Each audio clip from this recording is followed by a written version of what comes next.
Welcome development sa Philippine Army ang pinalabas na resulta ng investigasyon ng Department of Justice at National Bureau of Investigation Panel sa pagkamatay ng botanist na si Leonardo Co at dalawang kasamahan niya kamakailan sa kabundukan ng Leyte.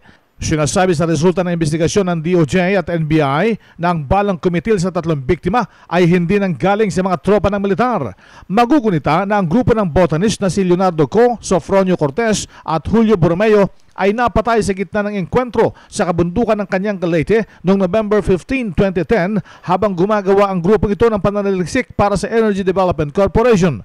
Ayon sa opisyal na tagapagsalita ng Philippine Army, Colonel Antonio Parlade Jr., dapat sanang maghinay-hinay ang mga kritiko sa mga pag-aakusa laban sa mga kasundaluhan. This is a welcome development, yung announcement ng Department of Justice na cleared yung military doon sa kanilang kinasasangkutan. Allegedly, yun nga ang allegations noon na yung military ang nakapatay doon sa botanist.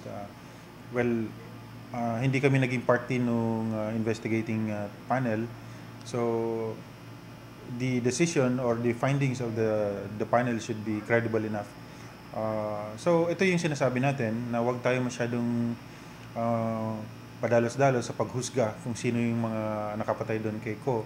Dahil masyadong thickly forested yung area. Through careful investigation, they were able to find out na hindi nga nanggaling sa tropa yung bala na pumatay kay Mr. Ko. But the sad thing is, yun na nga, nandun na yung nangyari na yun, namatay yung ating isa sa mga kagalang-galang na scientist at hindi na natin pwedeng ibalik yun. Si Colonel Antonio Parlade Jr. Lumabas sa pagsisiyasat ng panel na ang balang kumitil sa tatlong biktima ay posibleng nagmula sa hanay ng mga rebeldeng komunista na nakaengkwentro ng mga tropa ng 19th Infantry Battalion ng Philippine Army.